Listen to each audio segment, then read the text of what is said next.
on my tongue. Profitability. What are the most common mistakes you see business owners do from your experience making that are silently eroding their profit margins?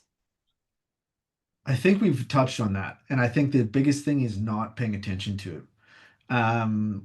It's very easy, like when to your example, like, you go out and buy 2x4s, and right now they're instead of $4, they've gone up to $4.80. Well, that doesn't seem like 80 cents on a 2x4 doesn't seem like much, but that's 20%.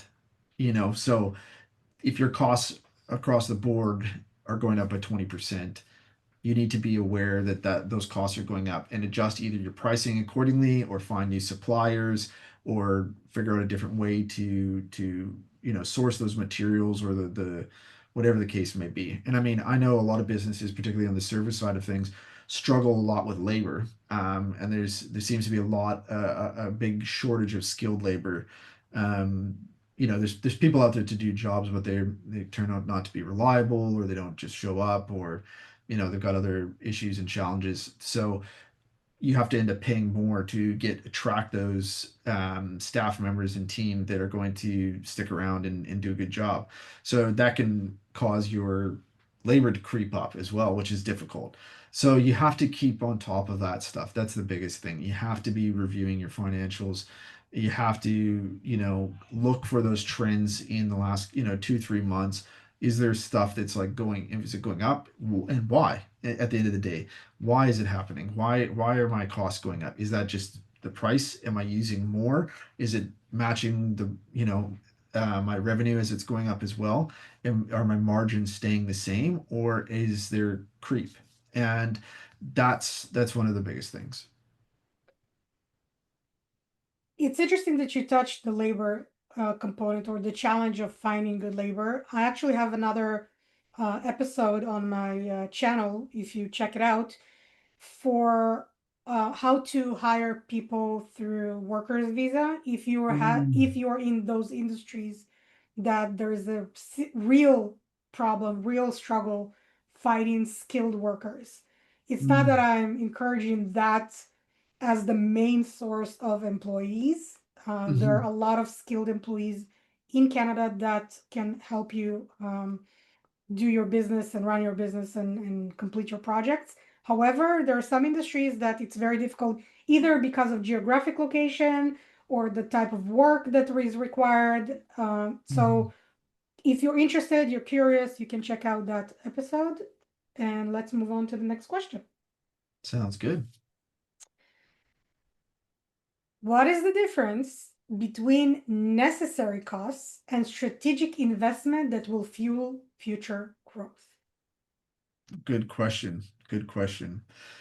So with necessary costs and just expenses, those are basically like kind of your day-to-day running expenses and everything like that. And sometimes business owners and also even sometimes CFOs, um, they get focused on cutting costs as a way to try to, you know, increase profitability, help drive growth, and free up some cash flow, those types of things. And I believe strongly there is a place for cutting out waste, but it has to be identified as waste. Is it, and to your point, is it strategic, or is this just money that's being spent? And a couple of ways that I look at expenses and how I kind of judge that. Number one, is the expense um, creating efficiency? It could be a piece of software. Is the software just because we like to use it and that's what we've used? Or is it actually helping someone do their job better and creating, capacity in someone's role or something like that? um, that can be a force multiplier with things like that. So that's not something I would consider an expense. I would consider that more of an investment into my team or my operations or whatever the case may be. And then the other side of it is either efficiency, or is it driving revenue growth? And that's another one. For example, a piece of machinery. So maybe we've got a lawn care business, and before we were just mowing lawns, but now we can also do aerating of lawns, and we can do you know, bobcat work, and we can, create, raised beds and, you know, fancy um, ponds and waterfalls and all that stuff. Well, that's, investing into a piece of equipment like that. That's going to help drive revenue, and it's going to help increase and expand the business. So those things are definitely what I would consider more on the investment side. Now, expense side is going to be just, your everyday stuff. Okay, you've got a phone, but how many phones do you need, and what type of phone do you need? Does everybody in your company, if you give phones out to your employees and your staff, do they need the latest greatest phone, or can they get away with a mid-range phone? At the end of the day, they do the same thing, probably get away with a mid-range phone without having to, buy the latest and greatest that's just come out. And so I would kind of, even though they both drive efficiency, they don't, both of them do the same thing. So that's how I would kind of look at expenses in that regard: is, does it drive efficiency? Does it drive revenue? If it does, it's probably a good investment. If it doesn't, then we would look to try to see if we can save money in it somehow. Again, fantastic point. I loved your examples. I'm gonna hop on this train in two directions. The one direction is when you say piece of equipment. So there are companies that are so focused on saving money that they Mhm. don't think strategically whether or not the equipment they're buying in the name of saving money is suitable for the task that that equipment is supposed to fill or complete. So I know I don't want to disclose who or what or where, but a very large enterprise, huge, bought a laptop for a financial analyst, like senior financial analyst that runs spreadsheets with I want to say millions of code lines of Yeah, spreadsheet, but more than that, and they build macros, and they're like connected to million databases, so they need the processing power of the laptop. yeah, And the company was cheapskate, and they bought like the not the basic, but close to the basic model of a yeah, laptop, and yeah, they called it an upgrade to the previous model that they had for like 6 or 7 years. And now that person is sitting there, and they're like run the macro and can go and watch a movie until they can actually do anything else on the computer. So yeah, it's the least efficient and least profitable way of A, investing in technology, and B, utilizing that person to fill tests because they can't. And they have yes, only one laptop. Mind you, like, let's say they have 3 or 4 laptops, right? So one is yeah, running one action, another running another action, and then they can work on a third task. No, no, yeah, no, one laptop. And it's getting stuck on running that macro on the million lines of spreadsheet. So that's yeah, example number one. So you would say they should invest in better technology, I think, yeah, absolutely. I would go for a more expensive computer in that case, because that's it. The tool has to be suitable for the person to be able to do their job. and for the So task. trying to save money on the laptop because it's going to cost you $1,000 less. Well, but that person can't do their job now, so what's their salary? And they're just sitting Yeah. around. So, like, yeah, absolutely. I completely agree that So it that's should number have, one. they should be buying the better quality laptop for the job, for sure. Now, I gotta get your honest opinion on the next one. You're in the service industry. Mhm. So, service industry, one of the biggest expenses other than equipment and people is marketing, because they want Mhm. to feed in leads into their pipeline, so can they generate the revenue that is required to pay for the people and everything else. And one of the biggest problems with running marketing campaigns on thousands and tens of thousands of dollars is that what happens to that lead after he says, I'm interested? Mhm. So they will call in, but nobody picks up the phone, or nobody answers that email or inquiry that is submitted over the website. So that marketing budget got burnt like Yeah. in flame. or goes through a leaky pipeline, if that's the analogy you want to use. Like Yeah. I fed the water, but the pipeline is Just wide linked open. everywhere. Yeah. So, what are your thoughts about integrating AI technology in those businesses that pick up every single phone call, have a conversation with the lead, and actually book appointments? You know, the tire kickers are answer the questions, frequently asked questions, and move on. And the Hmm. serious ones are booked into the appointment so that the estimator can drive to it. Now I Yeah. save time on the receptionist. I don't need 20 receptionists. Hmm. The availability is 24/7. So even if I Yeah. at 1 a.m. want something, I can call in and get a book appointment. Yeah. And the ROI on the marketing investment is much higher now Hmm. because there is an actual conversion. Yeah. Your thoughts? Would you Yeah. invest in something like that? Yeah, I completely agree. I think that AI, I think most business owners nowadays, they should be incorporating AI into their business in some shape or form. Absolutely. I think that's absolutely vital and important. And I think that's what you've made a great point that that's probably one of the lowest hanging fruit where you can incorporate AI. It's pretty easy to implement.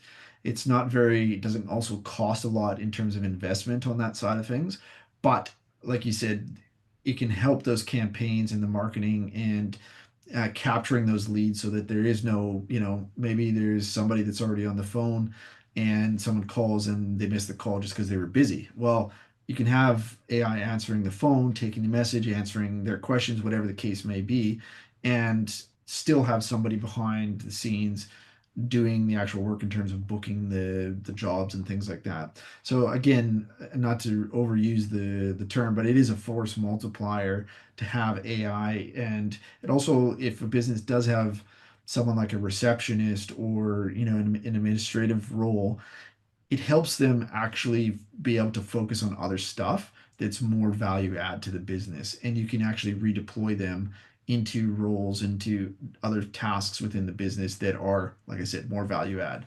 So it can help on the marketing side, but it also can help on the operations side as well, even though it's only geared towards the marketing side. I think it's great. And I think it's absolutely every business should be considering it at the very least, especially if you're getting phone calls and that's how your business operates for sure. It's I had this chat with somebody, I don't remember who, but it was this week. I have a lot of chats. It's like I had a chat yesterday. I had a chat. I talked to a lot of people. And it's I'll tell a story. I'll keep it in the recording, but I had a funny situation this morning. I took my dog to the vet, and there was a new doctor there, and she asked me, "Do you remember the name of the previous vet, like the last vet that you uh, talked to about this topic?" I was like, have you any idea how many people I talk on a daily basis? Do you think I remember a name of a vet that I met once a year ago?" It's Yeah. like, you have a computer, check in the computer. Why are you asking me? So Yeah. yeah, that's a side story. But like I have a lot of conversations. And one of the conversations that I had is people who don't jump on the train of AI, and I'm not marketing AI right now. I'm just saying Yeah. from a strategic point of view as a business strategist, if you don't jump on into upgrading your technology and joining the 2026 Hmm. train, which Yeah. is going to be filled with AI technology and tools and apps and so on, and streamline your operation, you're just going to be left behind because the technology is rushing forward, and Hmm.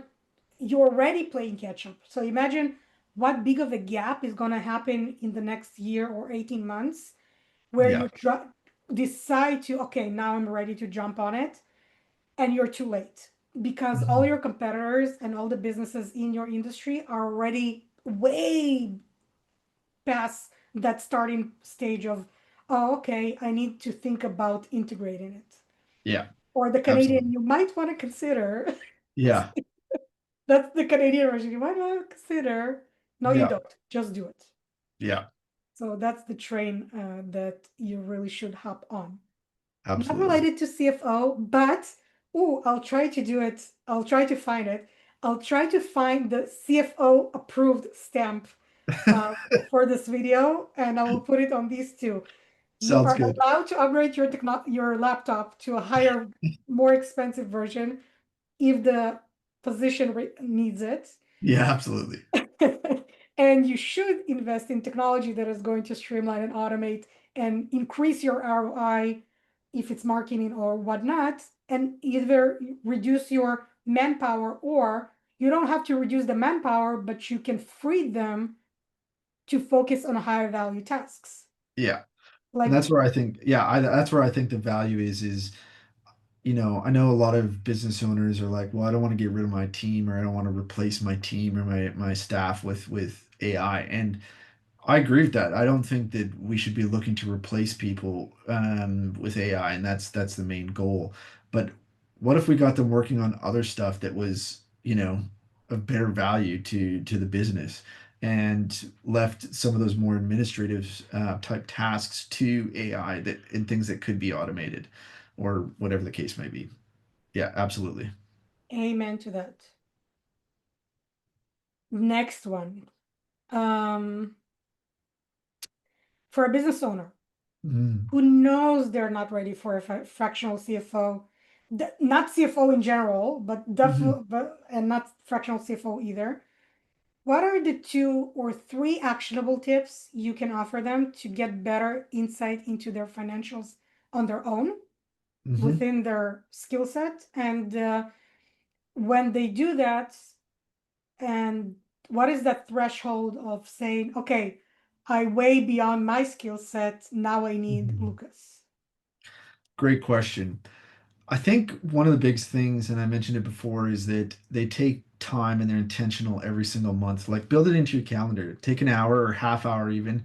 Look at your financials. Look at the financial statements that your bookkeeper produces, and then ask questions. If you don't know what something is or why it's jumped, ask your bookkeeper. They know all the transactions behind all of those line items, and they'll be able to tell you what it is. And if your bookkeeper isn't comfortable doing that or doesn't know or anything like that or doesn't want to answer questions, find a bookkeeper that will, because there's bookkeepers are very very valuable, and they know what's going on. They see every transaction that comes through. So I would encourage them to do that and look at some of those things that I mentioned before. Watch your gross profit margin, watch the trends in your business, look at what's happened this year, not only this month compared to last month, but also this time last year compared to this time this year. Those are the main things that I would be looking at. And how you kind of tell when you're ready to transition to a fractional CFO. It's usually there's more complexity to your business. You started to delegate out responsibilities to managers and things like that.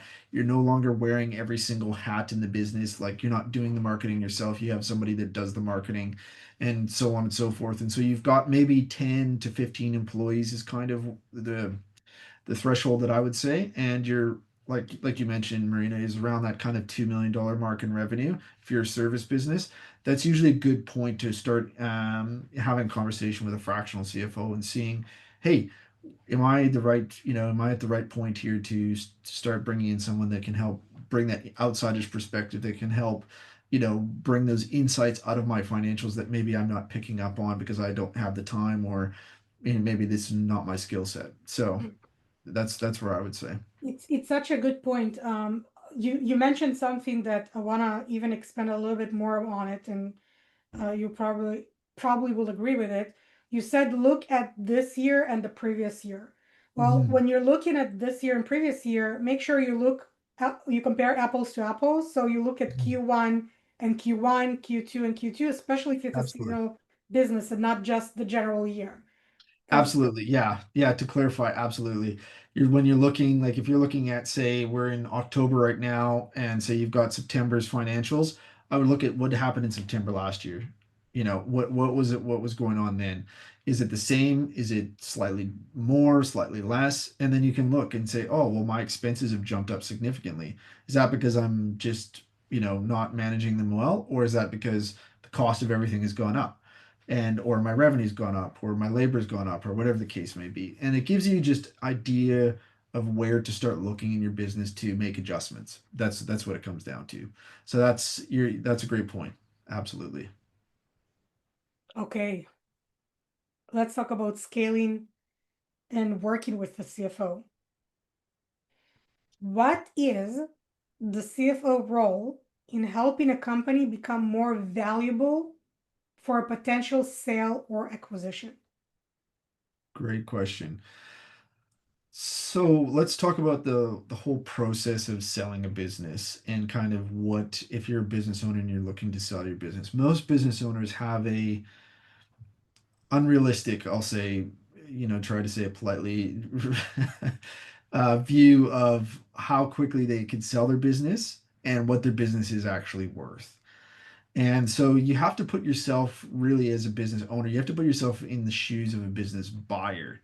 And you have to take yourself out of the emotional, the blood, sweat, and tears that you've poured into your business and the fact that it's like another child It's my or baby. It's yeah, my baby. you have to take a step back from all of that and really look at it objectively and say, if somebody was to come step in here, could they just take over? Because that's what's going to happen. And so if you have all of the IP in your head, you've got all the relationships, you know what this thing does and that, and all of those little nuances, but there's nothing documented and there's nothing that somebody could just take over for a few months if you, God forbid, got sick or something like that. That's a big warning flag, and that's going to cause your valuation to go down significantly or potentially your business to be unsellable. Because at the end of the day, a business owner, somebody that's buying this business is going to come in after they've invested whatever, probably millions of dollars into either getting a loan or investors to buy your business. They need to be able to run it. So you have to take this step back and look at it. So standard operating procedures, that's a big one. And I mean, this plays into what you do, Marina, in the sense of like we need structure, we need organized. It needs to be organized. We can't just have, oh, Bob does some of this and some of that, and we're not really sure what he does the rest of his time. Well, that's not really good enough. You need to have specific rules. You need to have like I said, standard operating procedures documented so that it's clear in terms of who does what and how everything flows and works in the business. That's a big one, and that'll increase the value of your business. But the second one is how much money are you taking out of the business? Is the business profitable? And those are things that take a while to um, get fixed if they're not there. So, in the sense of particularly the profitability, not the withdrawals, but the profitability of the business and being able to demonstrate that this business is very profitable and that there's no add backs like, oh, well, it's profitable because the business owner doesn't take a salary or something like that. Because all of that stuff will come out in due diligence when a buyer looks to purchase the business anyways. So it's really about sometimes these journey to selling a business can take 1, 2, 3, 4, 5 years before it's in a position where it's, I'd say 3 is probably the average to where it's in a sellable position. So that's something to keep in mind as well is if you do have an intention of selling your business later on, you want to try to keep your business in a place where it's sellable today and tomorrow and so on so that when you do go to sell, you don't have to wait that time to, increase the profitability or whatever the case may be. And keeping good financial records is another one. So having a great bookkeeper, and ensuring that you're, compliant with all the tax side of things as well. That's going to be huge in terms of ensuring that your business is going to be in a place where it's sellable. And lastly, from a fractional CFO perspective, what I can help do is basically improve those margins in your business so that you are bringing through that profit down to the net profit line and also positioning it so that there's de-risking the business. So de-risking the business can take many forms for a lot of people. And that's not something that most CFOs put on their marketing materials. Oh, I can de-risk your business for you. And it's not something that most people even talk about. But that's a huge thing, especially if you're looking to sell your business, because at the end of the day, a buyer doesn't want to come in, step into a business where there is risks. And what some of those risks look like are things like, personnel. are there enough people to do, to do the jobs, and are they, what does that look like, and what does the structure of the business look like? Is everything reliant on the business owner at the top, or is there redundancies in place and things like that? Also risks in terms of even, liability and those types of things. So the insurance side of things, is that the right, is there enough insurance, et cetera, et cetera. Or one of the big ones when people go to buy a business is revenue stream. You know, do you have one of your clients makes up 50% of your income for the business? Well, that's going to be a huge red flag to a business owner. Or a business purchaser, sorry. They're not going to want to purchase a business, or they will want to purchase it at a discount if that's the case. Also, is the marketing just word of mouth and referral, or is there an actual system that can consistently generate leads and things like that? So those are things where I can help business owners invest into those things and help them see those types of things within their business to ensure that the business is actually robust and that there would be a buyer that would be actually attracted to buying the business. An exercise that I really like doing with any business owner that I start work with that has bigger team Mhm. is asking every single member of the team, other than having the organizational chart to understand who does what and whatever, asking every single one to just list what they do on a daily basis. Like, tell Yeah, me, what do you do? Because a lot of times, the owner doesn't even realize that the employee does it, or the owner thinks the employee does it, but the employee isn't even aware it's part of his responsibility, so the stuff is not being done. yeah, A prime example of it was a customer that I was working with, and he said, we grew like so fast. We hired so many people. We just rented a whole floor on a very expensive area of the city, and we're moving in the team there. And like, yeah. And I asked, do you actually know? Because he had, again, pardon my French, a shit show happening in this company. And it Mm. was like 50 employees is still working 7 days a week. I was like, why do you hire so many people in a bulk Yeah, before you did analysis whether or not you need them? Like, do you know what the existing team does? Do you know what is their utilization rate? Like how many hours yeah, do they work? What they're working on? Can they do more? Maybe they're yeah, watching YouTube and Facebook reels and Instagram reels half of the yeah, day. And you think they're extremely busy while they're like, in scroll of death mode. yeah, So you went and you hired more people, and your yeah, systems are broken, your processes are broken, and you can't even document the systems or the processes because you have no inventory of the tasks or the processes that they actually do, so you can yeah, document them. It's like, yeah, what do you do? I work. yeah, Okay, what does that mean? When do you come to work? 9. When do you leave? 9. I was like, okay, yeah. you work 12 hours. That's impressive. What do you Yeah, do what are you during the getting? 12 What are you getting hours? done? Yeah, So it yeah. sounds very impressive, but it doesn't hold water when you Yes, start analyzing it. And that's absolutely. where numbers come in as well, because if you're paying them for 12 hours and they're not bringing you revenue worth the 12 hours, then they become expense, not an asset Absolutely. or Absolutely. revenue generators. And especially for those service businesses, that's why I say to split out the roles so you've got your kind of back office versus your actually frontline staff so that you actually know, hey, how much revenue is actually being generated by my frontline staff? And do I have a utilization problem there?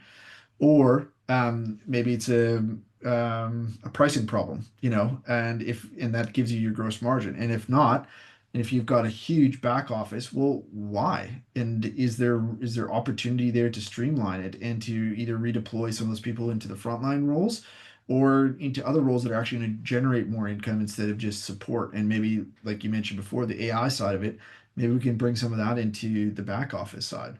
So, So I'm gonna ask you a very difficult question now. okay. Are you ready? Yeah, I'm ready. let's say a business owner is listening today. Mhm. Hopefully, people are listening to us. Hopefully. Hopefully, fingers crossed. And they're ready to hire you or Yeah, a fractional CFO. Let's say you hate Lucas, his smiley face and his analytical mind and his ability to digest and regurgitate very complex terminology into simple words is not a good fit for you. Let's assume that's not the sure, that's sure. the case. And you hate Lucas and you just want to hire a different fractional CFO that is uh, more complicated to understand. What questions should I, as the business owner, ask you or them as a CFO before I hire them? How do I vet you? Yeah, for sure. That's a great question. So, some of the things to ask are things like what kind of deliverables, like what, if I'm working with you, what does it look like? What are those deliverables? What can I expect if we're working together? And what would that look like to the fractional CFO? And I should preface what I'm saying that it's best to try to give the fractional CFO that you're interviewing and that's also interviewing you, hopefully, um, as much information about your business as possible. Because at the end of the day, they need to understand things like headcount or roughly where your revenue's at. I mean, nobody's going to want to open up their books on the very first time you meet somebody. I understand that, but you should be able to give them some context in terms of the scope and size of your business and what you do and things like that. So because that gives them also an idea whether they're going to be a good fit for you. So you should be fairly open on that side of things. But in terms of questions that you should ask is around, like I said, those deliverables. What can I expect from working with you? Um, Also, find out from them what kind of businesses they work with. What are some of their past kind of clientele? And they may not be able to give you specific names or anything like that, but they should be able to give you an idea of what types of businesses they work with. Now, like you mentioned before, I don't personally think it's a red flag if they haven't worked with a specific business in your specific industry. But broadly speaking, it should be, if you're manufacturing some sort of widget and they've worked with a manufacturing company, well, then they understand likely the same challenges that you're going through in your business. And so I would say kind of the background. Also, too, have they held these kind of role before? I come across a lot of fractional CFOs that want to be fractional CFOs or are out there doing it, but they don't actually have experience doing fraction like actual CFO work. So understanding their background a bit more are great questions. Anything that you can kind of dig into, like how did they get to their role, how long have they been doing this, that sort of thing. And it should be at least aligned, their background should be aligned. They shouldn't be, jumping from something that's completely unrelated into fractional CFO work. So that's what I would focus on. And they need to feel comfortable working in your industry, like you mentioned, whether they've done it before or not. Yeah, Um, it's absolutely. okay if, like, I gave that example before about myself. I have about 5 industries that I would not touch with a 10-foot pole, Yeah, not because I can't, but because I don't want to. yeah, Can I figure it out within 2 hours, whether like what the problems and fix it? Probably. Do I want to do it? No, yes. because some of them are extremely specialized. Some of them have regulations that you really need to dig deep into those regulations in order to give an educated, well balanced answer that will not put the business in a risk when it comes to compliance and so on. And in your case, it might be financial compliance, Hmm. regulatory compliance when it comes to IRS and CRA, because there are like intricacies. I'll give you an example. So my accountant, let's go back for to my Airbnb's example. My Hmm. accountant, I love him dearly. He's the I'm gonna send him this copy praising him because I love him to death. One of his great points is that he is a bookworm. So he Mm. would go to every single CRA symposium and conference that is out there, and in order to expand his knowledge about his specialty. And he has a firm, and he has a lot of accountants in it. He works with bookkeepers, but him as the owner, his job is to be educated on topics beyond the regular scope of a accountant on his team, so that the accountant can Yeah. use him as a resource. Yeah. So with the Airbnbs, there was a case where I had few months of gap where I didn't have a property because I sold my properties, and I had trouble finding new ones. So there was like few months of gap where I didn't have one. And I'm reaching out to him. I was like, okay, I have a new property. I'm setting it up. I have a couple of questions about the bookkeeping part. And he says, by the way, you need to set up this tax account. I was like, what are you talking about? Like, I didn't have it Yeah. before. Were we not compliant before? Like, are you giving me a heart attack? What happened in the past few months? Like, no, don't worry. We were fine. It's just the regulations changed. Yeah. No, that's because he specializes in real estate, as an example. So his Yeah. job is be focused on every single regulation, tax wise, that Yeah. is surrounding real estate. He Yeah. does other industries as well, but like that was example for real estate. And if I'm going to a bookkeeper that specializes in manufacturing, and I was like, it's okay, do my real estate as well, do my Airbnbs. He will never be able to catch that component, and then I will work for 3 4 years. I will be not compliant with the with the CRA or the IRS, and suddenly I get a fine for Yeah. Exactly. $1,000 4 years down the road. Oh, by the way, you didn't pay taxes. Yeah. Yeah. No, So that's exactly. Exactly. And that's a great example of, kind of sticking to your lane and specializing and niching down. And it's important that, like you said, it's, he your accountant probably doesn't just deal with Airbnbs, but he does real estate as a whole. And that's right. so if it falls underneath that, whether it's commercial, residential, Airbnb, whatever the case may be, he's going to be able to give advice and help his clients stay compliant. And it's no different for fractional CFOs as well. There's fractional CFOs that deal in real estate, or they only like construction companies. Well, it doesn't matter if you're doing commercial or residential.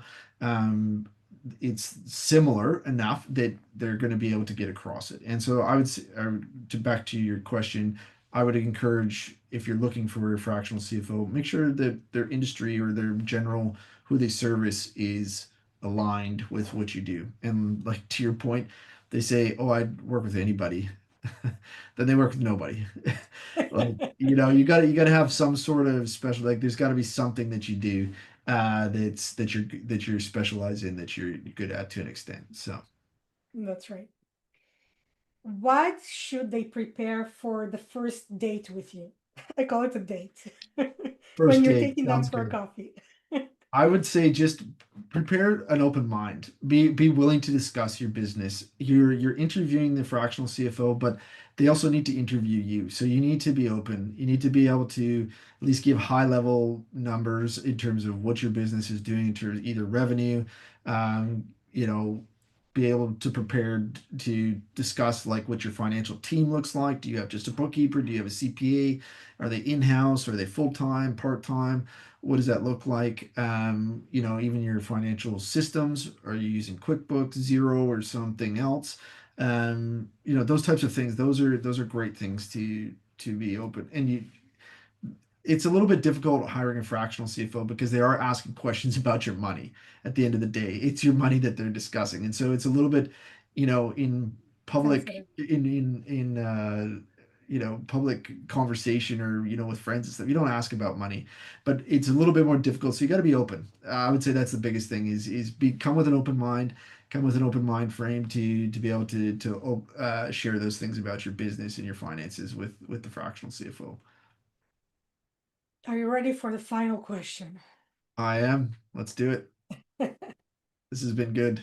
To wrap up, what's the one piece of final advice you'd give to every business owner about their finances, regardless of whether they hire or don't hire a fractional CFO, in-house CFO, fractional CFO, or any type of CFO.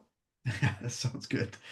I think stay on top of your finances. That's literally the lifeblood of your business. I can't emphasize that enough. If you're not taking time every single month, even if it's a half hour, to just go through what your bookkeeper gives you, start doing it now. Like just start doing that. It may seem like you're reading a foreign language at first. Watch a couple of YouTube videos, even if you don't understand what you're looking at. There's plenty of resources out there. There's no reason to be, uneducated in this side of your business if it's not something you're familiar with. So take the time, dig into it. You'll start to learn it. If you're not, even if you don't hire a fractional CFO. So That was fantastic, Lucas. Learned a lot. I'm really I'm glad. grateful for this episode.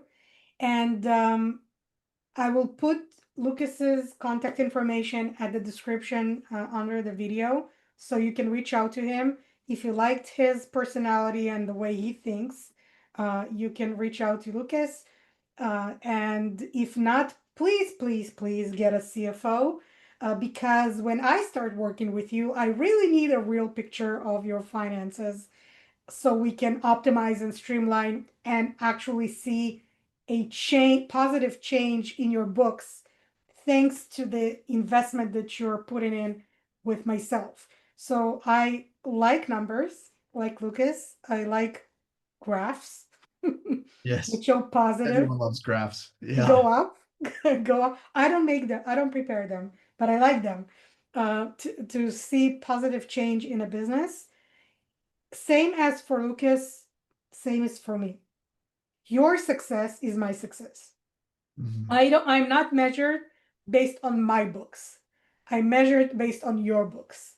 So if Mhm. your books and your business and your employees are happier, you're getting more cash in your pocket, keeping, not getting, keeping more cash in your pocket. Keeping. Because Yes. you can generate 100 million, but if you're not keeping 90% of it, it's not a good Yeah, revenue. absolutely.